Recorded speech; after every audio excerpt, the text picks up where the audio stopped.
سلامی بر بلندهای زاگرس، بر شما فیفا بازای عزیزم، بر شما پرو پلیرها، بر شما محصلای نمونه. البته جسارت ها، من خودم پیش شما درس یاد میگیرم. بچه ها تو این ویدیو میخوام بهتون یه روش خفن برای این یاد بدم که بتونید به راحتی با اعتماد به نفس 80% خیالتون جمع از این حرکت که توپتون تبدیل به گل میشه. دیگه چی از این بهتر؟ الان خیلیا با این سبک دارن بازی میکنن و خیلیای دیگه هم خیلیای دیگه یعنی ها نمیدونن که این سبک رو میتونن اجرا کنن و به راحتی به گل برسن. پس تا آخر این ویدیو همراه من باش. بابا تو رو قرآن لایک کنید، سابسکرایب کنید. ویدیوها نمیدونم برای چی ویو میخوره، اصلا لایکی در کار نیست. پس لایک این ویدیو فراموش نشه، بهم خیلی انرژی میدی بچه با این کارتون. و سابسکرایب و زنگوله هم بزنید. بریم سراغ این آموزشمون که یکی از خفن ترین سبکای بازی تو FC24. برو بریم که یادش بگیریم این حرکت رو.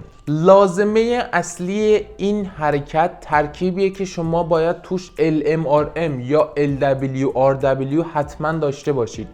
ترکیبایی که تو محیط وسط بازی میکنن مثل 4-3-1-2 نمیدونم این از این قبیل ترکیبا برای این تاکتیک زیاد موثر نیستن. نمیگم دیگه از دفاع چپ و راستاتون بیاری که وقتی هم دیگه توپ از دست بدید خیلی خطرناک میشه و ضد حمله میخورید. پس یه ترکیبی برداری که LMRM داشته باشه یا LWRW که خیلی بهتره. و بعدش باید چی کار بکنیم؟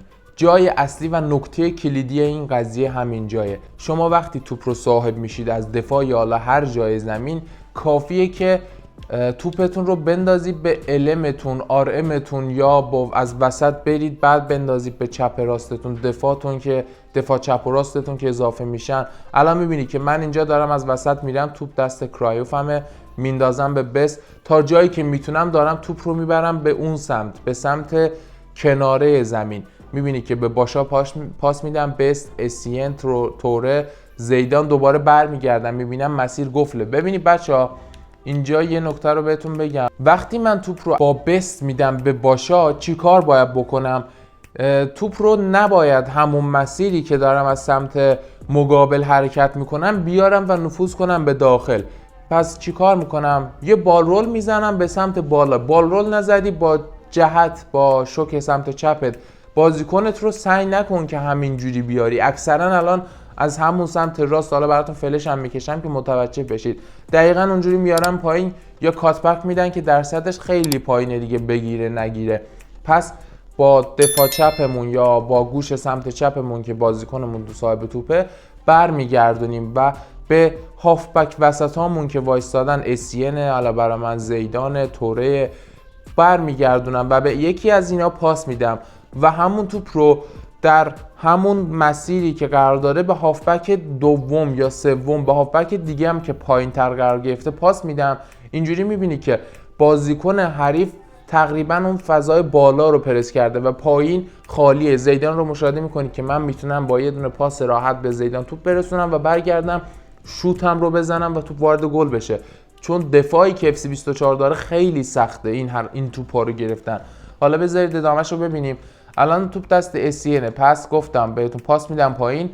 توره، توپ دست توره که رسید سریعا باید پاس رو بدید به همون مهاجم. حالا هر بازیکنی که تو فضای خالی تو پایین محوطه وایستاده توپ رو بهش بندازید. توجه کنید که وقتی بازیکنتون تو فضای خالی بود برگردید یا اینترنتتون خوب بود برگردید و اسکیل بزنید. تا مطمئن نشدین این حرکت رو نزنید. ببینید الان توپ میرسه به زیدان. من به زیدان زیاد اعتماد نمی کنم تو این جای کار.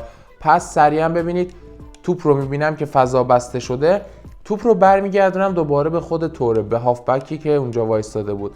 حالا همین مسیر رو دوباره برمیگردم از سمت بالا تست میکنم. ببینید دوباره برمیگردونم، توره پاس میده به اسین و این بار کرایوف جلو وایستاده و خیلی بهتره دیگه. مهاجم فرز، شوتزن، نمیدونم اجیلیتی، بالانس بالایی داره، پس میشه روش حساب وا کرد. سریعا با اسین توپم رو میندازم به کرایوف و برمیگردم و تک به تک میشم و کار رو کرایوف برام دیگه در میاره. میبینی که به همین زیبایی، به همین راحتی، به همین آسانی میتونید شما تو FC24 بابا گل بزنید. خیلی سخت میگیریم ما. به خدا هر کی جلو ما بازی میکنه همین سبکی بازی میکنه. هر کی از نمیدونم خفنا رو من حالا استریمرها رو دیدم اکثرا همین سبکی بازی میکنن و خیلی سبک خفنیه به نظر من. 80-90% هم میگیره. هر توپیو که شما با این روش یه لحظه بر اون ذهنتون غلبه کنید و بگید آقا من نمیخوام دیگه اینجوری برگردم، بذار برگردم بال رول بزنم بندازم هافبک پایین، دوباره این بر جا بود برمیگردم شوت میزنم، نبود برمیگردونم دوباره هافبک بالا و از اون سمت به مهاجم پاس میدم. یه نمونه دیگه با هم دیگه ببینیم. بازی رو من شروع میکنم. هدفم چیه؟ هدفم دوباره رسوندن توپ به کناره های زمینه.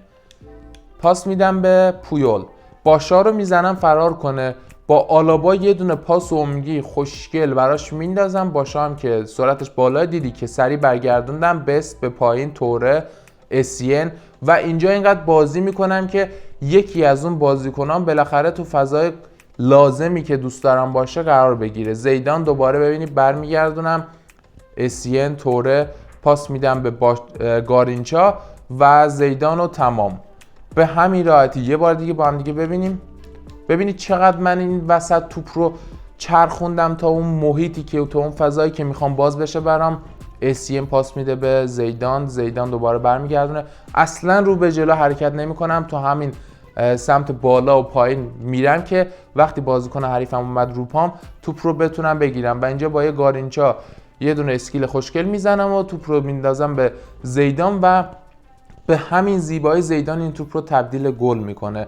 میتونید از سمت راستم همین حرکت رو بزنید، نمیدونم میتونید مثل من دیدی که بذار یه بار دیگه بهتون نشون بدم. بازی که شروع شد من دقیقاً تو همین دقایق اول تونستم با این سبک گل بزنم. ببینید من چطوری باشا رو صاحب توپ میکنم.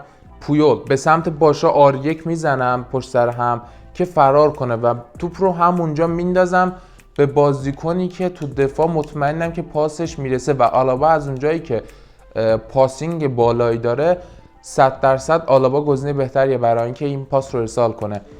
من اینجا که توپ رو چیز میکنم حواسم به پایینی هم هست، از رادار نگاه میکنم میبینم که باشا دیگه داره میره تو آفساید قرار بگیره، پس وقتشه که پاسم رو ارسال کنم و توپی که ارسال میکنم هم دقیقاً به باشا میرسه چون آلابا خیلی پاسینگ بالایی داره و از با باشا برمیگردونم و دیگه اینقدر اینجا معطل میکنم تا کرایف رو ببینید یک سر جا عوض میکنه. تا من مطمئن نشم که کرایف تو موقعیت خوبی قرار گرفته هیچ وقت این پاسو نمیندازم، پس هی بالا پایین میکنم. اینجا دیگه مطمئن شدم گارینچا هم بازیکن خوبیه، پاس میدم و سریع زیدان صاحب توپ میشه و تمام. این بود بچه یکی از خفن ترین سبک های بازی تو FC24. حتما این بازی رو انجام بدید، تمرین کنید، یکی دو بار که بزنید کامل دستتون میاد که چی به چیه. امیدوارم که از این ویدیو لذت برده باشید. اگه خوشتون اومد، اگه این آموزش به کارتون میاد، نیومد همین ویدیو رو لایک کنید، سابسکرایب کنید، زنگوله بزنید، حمایت هم کنید دیگه. در کل چاکرتونم. امیدوارم که ویدیو بعدی هم همدیگه رو ببینیم. فعلا خدا نگهدارتون.